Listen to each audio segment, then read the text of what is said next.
can start when he gets back. So I appreciate y'all's patience with that today. So we're going to start reading at verse 33.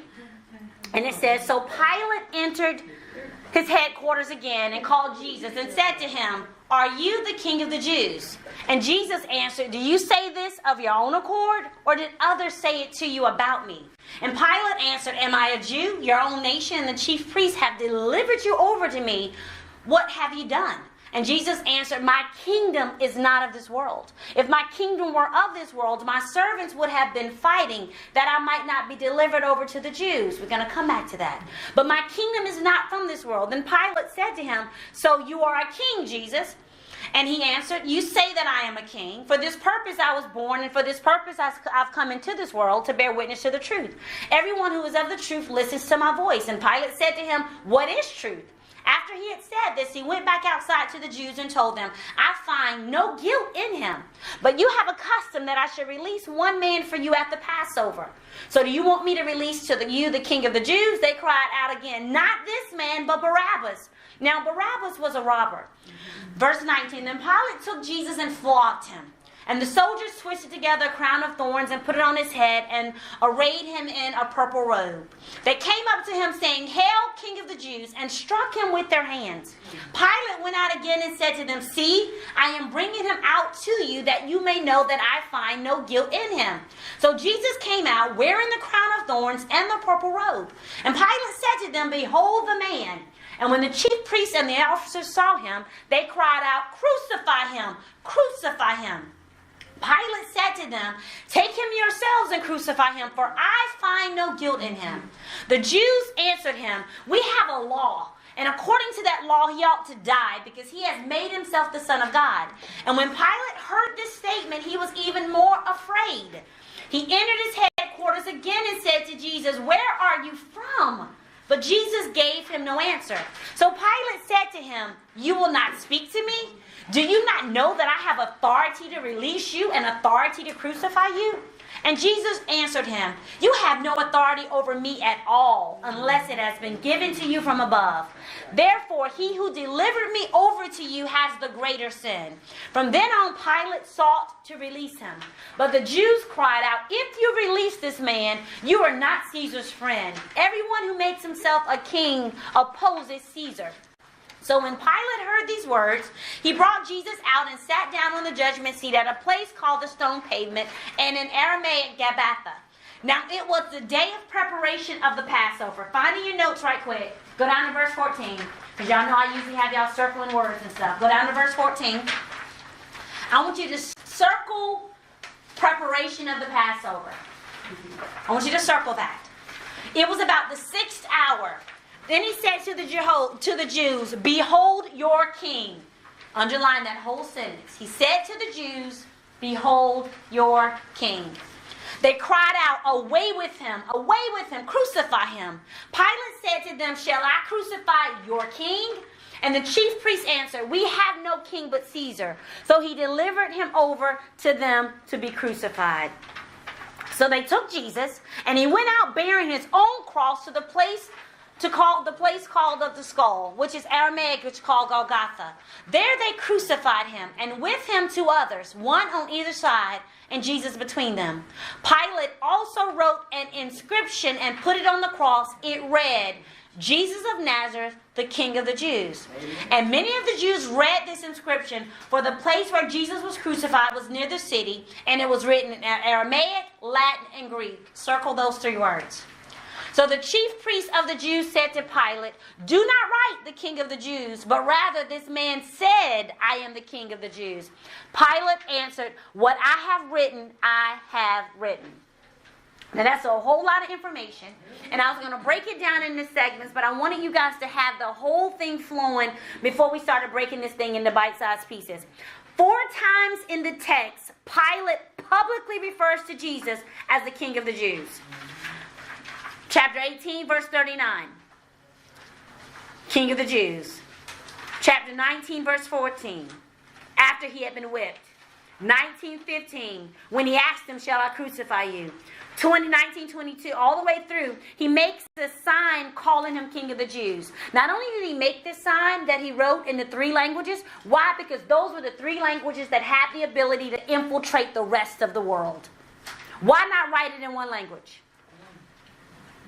It had the capacity to be written to expand to every territory that was known, because it was written in those 3 languages. So then what was Pilate's motive? Was he really aiming to mock Jesus? Was he aiming to confirm Jesus' identity? The reality is, it didn't matter. Because every part of this was strategic. And he was used as in part of the process, just like Judas. He had a role to play, because just a couple weeks ago we were talking about sovereignness of God and how the cross didn't catch Jim off guard, and he wasn't snuck on and taken in the night and arrested. It was all strategic. Every part of the puzzle played out according to Isaiah, according to the Old Testament. So when you think about it like this, the pen of Pilate becomes the instrument God uses to announce to the world Jesus is king. It was his pen that made the standard announcement. It didn't say this man said like they wanted him to say. It didn't say rumor has it. The sign that was above his head said what? King of the Jews. And every time Pilate spoke to him, what did he call him? King of the Jews. When the information was coming to him and the people were acting stupid, he got afraid. And you notice he kept saying, you're king. You're king. A part of me wants to believe he had some insight.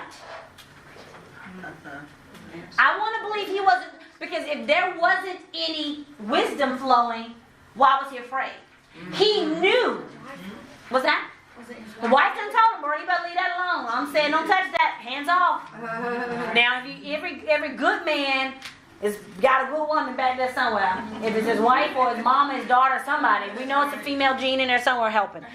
But they've already, for it to hear it, but for him to sense it, and he was going opportunity after opportunity trying to be released from that because he didn't want to be connected. But he kept saying, here is your king. Never did he doubt him. He had to speak it for it to be written. That's it. Never did he say, no, that ain't who you are. Come on now, where you really from? Jesus of Nazareth, he put the whole story. Think back to the Old Testament prophecy. Where did he have to be born? Where did he have to come from? Where did he have to live? Everything is confirming itself. Not only does Pilate call him Jesus, his soldiers dress him up and present him as a king. Yes. Yes. So his motive is irrelevant. You think about a puppet. When you put your hand in the puppet, the outside has nothing to do with what's going on from the inside. You think about, what is the thing that you, I don't know what you call it. You sit on your lap and you talk, and that thing right there. It just sits there, and the mouth is moving, but someone else is giving it life. It's almost like Pilate, whether his motives were good or bad, it was irrelevant. He was a ventriloquist sitting on that sideline being used for purposes. Because either we believe all things work out for our good or they don't. Yes. Yeah, and he had already tried to pass him off to Herod. He's like, I don't want no part of this. Now, I'm going to give you guys a little bit of background as we look through the text. When you look at verse 35, Jesus is delivered to Pilate. You look at 40, they chose to pardon Barabbas, a thief, a murderer, a thug. You look at 19:6, they start chanting. This mob starts chanting, crucify him. You get to verse 7, they're using God's law as the reason for killing Jesus. You get all the way to verse 12, they're questioning Pilate's loyalty to Caesar. You get down to 15, and they claim Caesar as their king. So then you got to ask yourself, why is there so much hatred toward Jesus? Jesus challenged what they valued and treasured most. It had nothing to do with him being the Christ. It had everything to do with their control. Remember, they were looking for a leader that could come in so they could dominate the whole Roman Empire. They wanted him to come in with swords ablazing and taking dominion so that they could be in control. It had nothing to do with their soul. challenge what they valued. And that's the same thing that happens with us today. I think they were listening to Satan too. You know it. They're challenged. You're challenged. Because when you look at religion, it equals control. But it takes away their domineering rulership. And that's all they wanted. They wanted to be the boss. They wanted to be the boss. They wanted to be the empire. They wanted the power. It had nothing to do with what Jesus had been teaching about. They didn't even care. They knew the law, y'all. They were the jokers who wore around like the big medallion necklaces. Imagine a boombox on their shoulder. You know how you see the pictures back in the day? They carried the Torah around their neck. They knew the law, but they didn't care. And we can say, how crazy is that? Is that not what we do? Yes. We know what the word says about gossiping, but I got quiet. I'm gonna look this way. We know what the word says about gluttony, but we know what the word says about judging, but it's no different. We want to control the narrative with our opinion. We want to control the narrative with our experience. We want to dominate the conversation. Ooh, Jesus, it got quiet. So what happens? Religion equals control. Control is the guilt and the fear. They wanted to dominate the area, but control the people.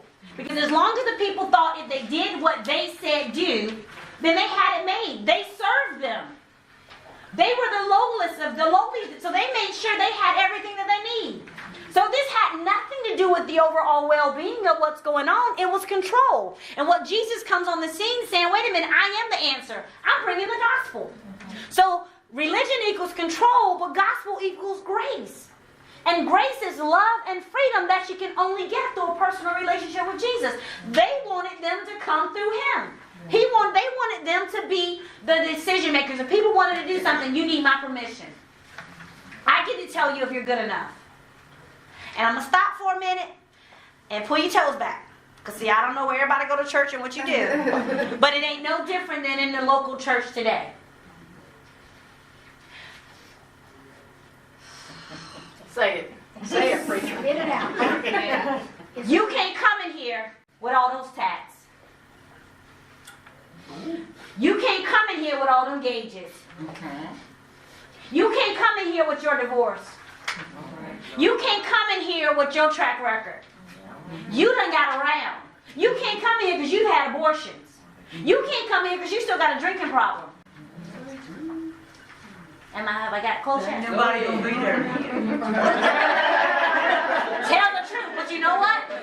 Because we're so good at making sure that the outside of the tombs look good. Because here's the reality. Some of the prettiest people sitting in your churches on Sunday are the biggest hellions on Monday. They know how to look good and they know how to speak the Christianese, but their souls are dark and their lives are tore up, but they come to church and say, this is the way we go to church, go to church, go to church. I'm going to sit in my seat. God bless you. How are you? Don't tell me how you really doing. Don't tell me how you really doing because I don't really care. And don't tell me that your gas light on because I ain't going to give you $5. Don't tell me that you're struggling because ain't nobody got time for that. I'm just coming to get my 2 songs, my 2 praise, my worship, my 3-point sermon. It can't be more than 22 minutes and then I'm back out. Yep. That's true. That's true. It's almost like being heartless. That's it. Well, I had someone say something to me today, and I'm going to just say it. I'm working with some people right now that they don't feel like they can go into church. They say they know God, but they're struggling with certain things, certain issues. You know, I know people who know God, who love God, that are pregnant and aren't married. I know people that love God, that are caught up into some lifestyle choices that are not of God. I'm going to get real close. I know some people who love God, who are battling their identity. Amen. And I know people of all this caliber that I'm talking with and dealing with on the regular. I'm looking at you, Crystal, because you know my heart. You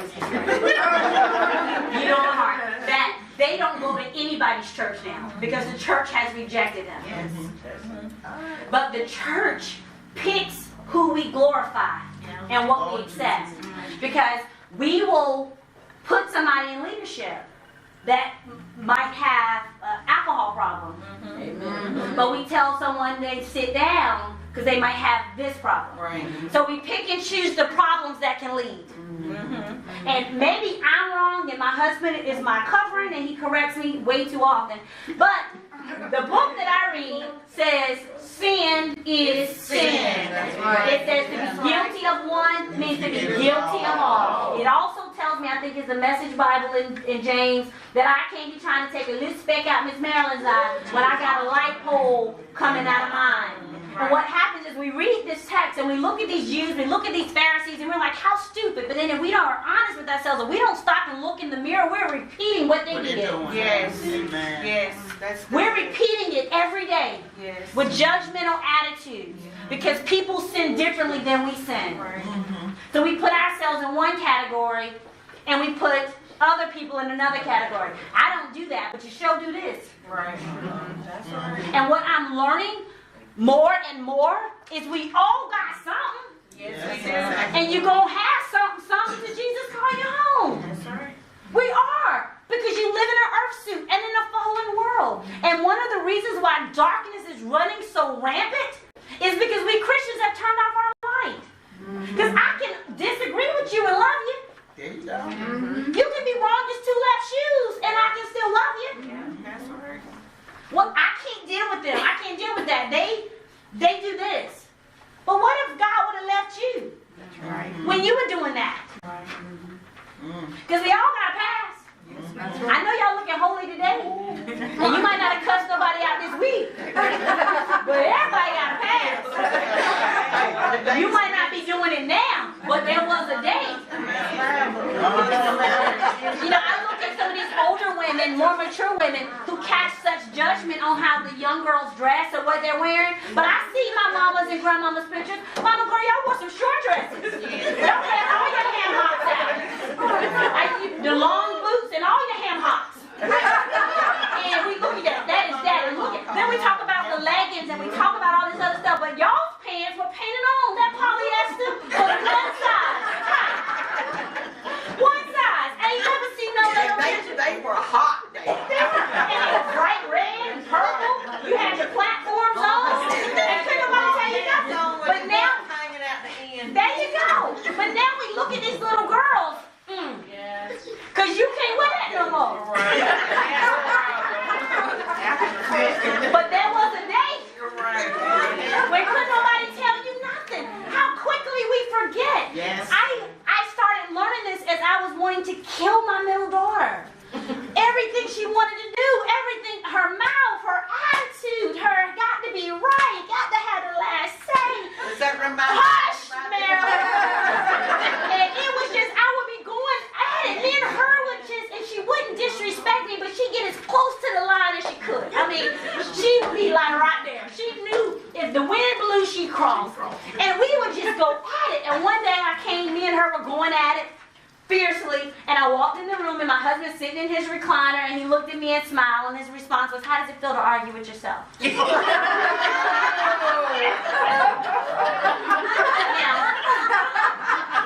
in full transparency, I could have flipped him out of that because mind you, I hadn't cooled down yet from fussing with her. You know, I was still smoking, and steam was coming out my ears and all that. But when he said it, and I calmed down after a while. It took a minute. I thought, daggone, if that wasn't me at that age. Yeah. Lord, then I wanted to apologize to my mama, God bless her soul. Because I'm like, Lord, how quickly did I forget? That was me. And I try to explain to her, I'm praying she grows in her people skills, because I've had to grow into mine a little bit more, still growing. And as time is progressing, I'm seeing her grow up a little bit.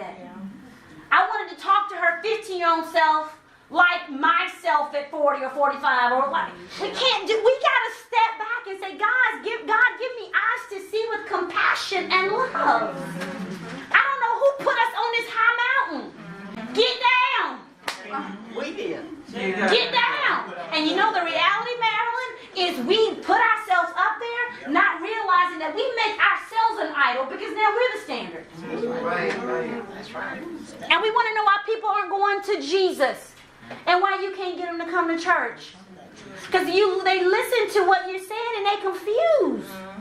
You know, when you pray and ask God for the wisdom to show you, and you have to be ready to show you your shortcomings and where you need to lighten up and where you need to shave off some stuff, it might be as simple as it's none of your business, like you told me. It is. And you know what? And we have to be humble enough to say it ain't none of my business. We also got to be humble enough to say, you know what? Come to someone and say, listen, I was wrong. I'm sorry how I treated you, how I looked at you.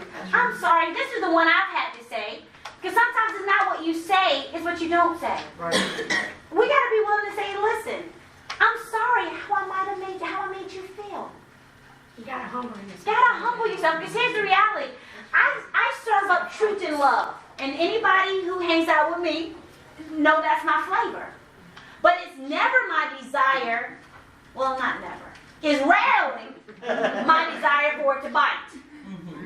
There are some situations where I wanted to have a little extra Tabasco sauce and kick. That's not the norm. However, I always want you to be able to receive it in a palatable manner, because it's never my heart to hurt you. So if I'm having a conversation and I've hurt you, and I'm so glad to hear you, Red. We missed you last week. And I hurt you, and you walking around mad at me, that ain't my fault. Because the Bible says, come. So if she comes to me and she says, Keisha, you know, I know we were talking, but you were strong and you hurt my feelings and blah, blah, blah, blah. And she goes through and she says it all. Whether I meant what I said or not, I didn't mean to hurt her. Right. So when I humble myself, and you know what? Dawn, listen, I am so sorry that I hurt you. That was not my heart. Now, I kind of meant what I said, but I probably should have said it a little nicer. That's what I do. Listen, I meant it. I kind of meant what I said. I should have sweetened it up a little bit. Can you forgive me for that? But here's what I wanted you to get from what I said. So then back up again and drive in maybe in slower. Get out of fourth gear and go to first. Maybe, and then does that make sense? Are you getting it? Do you understand? If you don't ask me. So what happens, we women, and we got a room full of women in here today, we'd rather be offended and leave mad. I'm done with them. I just cut them off.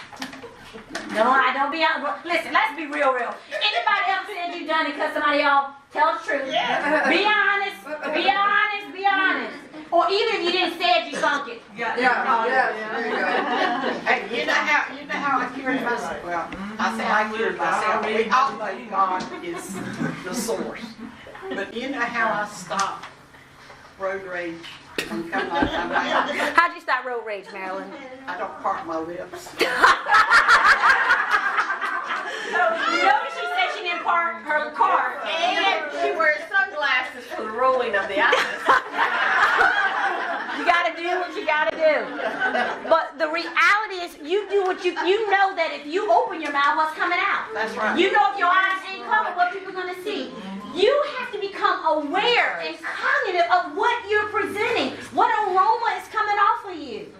Because we may say, that's not my problem how they feel. Yes, it is. If you've got Jesus, when you interact with someone, if you want the aroma and the oil of the anointing of who you are and what he's purchased for you to come forth, you want oil, I mean a sweet, sweet fragrance, and you smelling funky, skunky, that's a problem.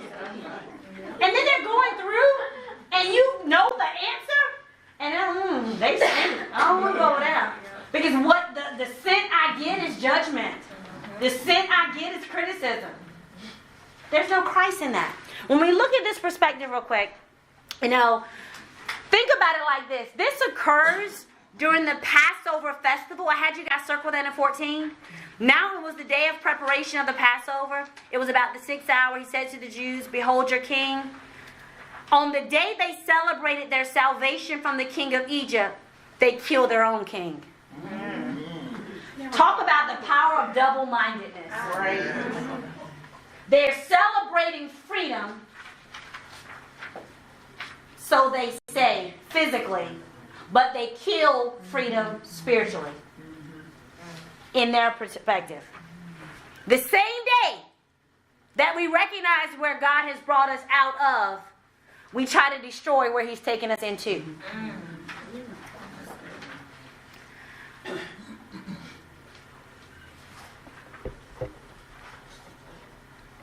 Jesus' response to Pilate's questions. When you look at 18:33, then you look at 37 through 38, and you look down at 9 through 11, he basically addresses each of these questions. And the first one he says, I'm a different kind of king. I didn't come in here because I was concerned about Roman rulership. I didn't come in here as a king to be served. I came in here to serve. Then he went further. He talked about a different kind of kingdom. He said, wait a minute, I'm not from this world. I'm not of this world. I'm not a part of this. So yes, I'm a different kind of king, and I'm ushering in a different order of kingdomship, but it's not for this. It's not earthly. It's not physical. And then lastly, he says, I got a different kind of power. Because they were talking about all the authority. Then they want to talk about Caesar. They wanted to talk about all the things that they thought were symbolic of authority. And he said, wait a minute. The power I'm bringing, you know not of. Caesar doesn't have authority over what I am bringing. And when you really, really think about it, I'm bringing in the power over darkness. I'm bringing in the power to trample over evil. I'm bringing in the power of restoration and redemption. If they knew what they were doing, they never would have killed him. They would have never killed him. So when you think about the cross and all that we study, we stand at the foot of the cross because the cross is the ground of our faith and is the foundation of our hope. And the reality is, ooh, here I go again, Chris, I'm just using you because you're in a corner. You know, don't be up here with all your pretty bumper stickers and cross necklaces putting on the label of love, but you ain't living it. That's all right. Don't be misrepresenting our Jesus. Because here's what will happen. I remember Joyce Meyer saying this. It was so funny. She's one of our, oh God has used her powerfully, early, especially in my early stages of learning truth. She was saying how she would be fussing and going off and doing whatever and just snapping out for her family. And then the phone would ring and she'd say, it'd be the pastor. And she'd be like, hello. It's like she changed her, or the door opens. Hello. Just completely switching because what happened is I'm going off on you, but because I'm now going to put on the persona, we switch gears. And I love how she talks about how God started dealing with her on that, because she's like, wait a minute, the same power that you use with me, with the pastor, ought to be the ones you're using with the prophet and priest in your home. That's right. That's good. She kept trying to change Dave till the Lord told her Dave won't. Dave won't problem. I'm a little familiar with that. I don't want to talk about it today. I don't want to talk about that. I had to go into that closet room too. I had to do that. Did you do the robot thing? Oh, absolutely. Me, girl, don't get me started on Joyce. You wait till we come back from this weekend. I haven't seen Joyce thing live in like, no, I went maybe about 12 years, 10 or 12 years since I've seen her. Since we moved here? It's been longer than that since I've seen So I think so. And when I went to see her the first time, and it wasn't her, because y'all idol worship, she ain't God. Is it Raleigh? In Winston-Salem. God used her powerfully in my life and shook the very core and told me it was okay for me to be a woman minister. And so I'm excited about another shakedown this weekend. So when you think about the response of the kids' king, we talked about how Pilate responded. We talked about the Jews. We talked about how Jesus, but what about you? You know, the first time Jesus came as a humble king laying down his life so that we would be spared and we'd be brought into his kingdom. When he's coming back as a victorious king, establishing his eternal kingdom. So then the question is, when we truly comprehend and who Jesus is and we commit ourselves to him as a king, our lives change. Change. We will see the world and our role in it differently. You can't convince me you've encountered Jesus if nothing has changed. And you can tell me all day long how much you love him and how much you're in a relationship with him. But if there's no fruit on the tree, God hasn't told me to be judge and jury because I don't have a heaven or hell to put anybody, but I am a fruit inspector. Because the Bible says you will know a man by his fruit. And here's the, I don't go up to an apple tree looking for orange. Something wrong with that tree. There's a cross hybrid or something going on. When I go to an apple tree, I expect an apple. When I'm drinking orange juice, it's supposed to taste like orange juice. So don't come here and tell me that you are a Christian and you have a personal relationship with Jesus, but nothing about you looks Christ-like. Right. Right. I can stand here all day long and tell y'all I'm blind with blue eyes. Y'all be trying to give me some medication. Because I can say it all day. Oh, I could say it till I have convinced myself. And y'all looking at me like, she needs some help. That's what people look at when they look at us. When we're talking about how much we love God. But then we're mean. We're not sensitive. We're not compassionate. And that comes right back to there was no fruit on that fig tree, and what Jesus Had to be cut down, had to go. He cursed it. It had to go. And so my final question for you guys to think through and kind of ponder over this week is, what does this passage reveal about Jesus that you need to believe today? You go back through it. We know he's sovereign. We've taken these last couple weeks and kind of journeying to getting to the cross. We know this wasn't a sneaking accident. We know that he was beaten and those stripes were all significant for your healing. We know that he purchased your freedom. We know that he redeemed you. We know that he defeated, we think about all the stuff that happens in our mind, the depression, the anxiety, which is why the crown of thorns were put on his head. We realize all the things that happened. But what part of that, even today, I don't care how long you've been walking with Jesus, have you struggled to believe for yourself? For me and for Eric, one of the things that we struggle with early on is, we believe God as a healer. We've watched God do miraculous healings in our body. I remember my husband had meningitis and we're in the hospital coming back from the beach. And they go in and they're trying to tell me this and tell me that. No, Jesus, that ain't what he said. And we had to have service and worship until there was a turn. I remember when my 5-day-old son, who's 22 now, got pushed in the ICU. And they had to do emergency surgery on my 5-day-old baby. I remember laying in the hospital, being pregnant with our 3rd child after miscarrying 2 other children, and them telling me all these issues with threats for her and with me. So when it comes to healing, we get the oil. I remember many days we had to pray and anoint and take communion because we had no medicine. We had money for medicine. So we lay hands, pray, rock, sing, and them babies, that fever had to break. As I didn't have any Motrin. I didn't have any Tylenol. I didn't have a car to go get it. But I knew through the power of God, I would rock and cry and I'd take communion for them. Because I knew that. However, for years what we struggled with was believing him for provision. Because early on we made some dumb decisions and we had to get things back on track. And so early, those things with God, will he be provision? Will he be enough? Because then what happened when we started coming out of that, I was fearful. Not Eric, I was fearful because I'm like, I don't want to go back. I can't go back, there's not having enough of this. So then, let's bring it up real modern day when God tells me to quit my job. And I'm like, look, Lord, it's been a minute since I didn't know how we're going to pay the light bill. I'm just saying, Robert, it's been a minute. It's been a minute since I had to ride with my gas light on, Lord. It's been a minute that I had to figure out at the grocery store, okay, it's this much this week. And I remember saying, God, we ain't trying to go back to that. It ain't the type of party, Lord. Can we do something different? Can I go get a part-time job? Can I go do this? And I'm negotiating with God. This was a year and a half ago. Y'all don't judge me. Y'all got stuff too. I'm just doing talking. And I remember saying, okay, Lord, and if you look at my house, I went to a paint party. We did vision board sessions. All God kept saying to me is, will you trust me? Amen. Will you trust me? Yeah, Lord, I trust you. But what's the plan, Lord? Where's the check coming from, Lord? What am I supposed to do, Lord? And all he would do was be still and trust me. Amen. And we stand on the other side of this, and we don't know how the math works. It's just special math.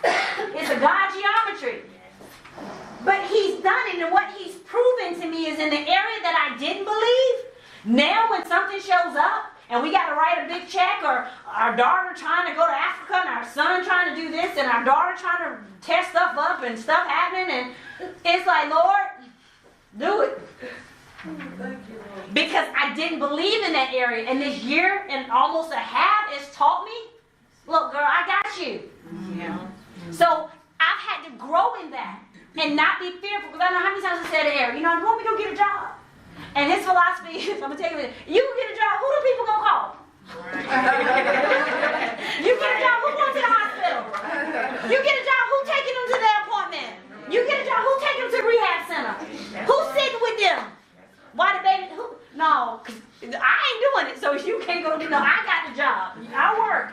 But we had to learn that. So for you, looking through this text, what is it? And if you're honest, everyone has something. If it's identity, if it's provision, if it's healing, if it's your mental stability, ask God to show you that area that you need to rise in your belief. And allow what He purchased and what He did for you on the cross. Every sovereign moment from Old Testament to New Testament and everything in between to be confirmation that He's got you. If the provision had been made for Jesus to walk all the steps that were needed to that brutal cross, what makes you think your steps are in order to get through your season? And no matter what it looks like, no matter what the weapon is, you win. He had to walk through the cross to get to the victory. You're having to walk through some valleys to get through your victory. Getting halfway and sitting down and quitting, not an option. You do not get the fulfillment of the promise until you walk through to get to. And what happens is we have a whole lot of Christians that are sitting in the middle, sucking their thumb, saying, come get me, Jesus. Let this cup pass. Gotta be another way. I know you said fight for my marriage, but I don't want to. I know you said forgive again, but I don't want to. I know you're telling me to stop doing this, but I like it.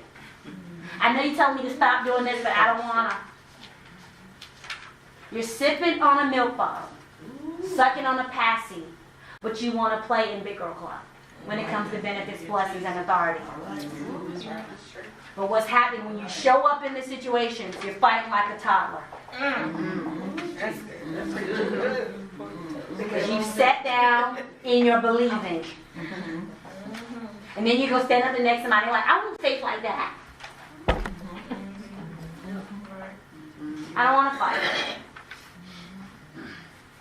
Heavenly Father, we thank you for this time. We thank you for this word.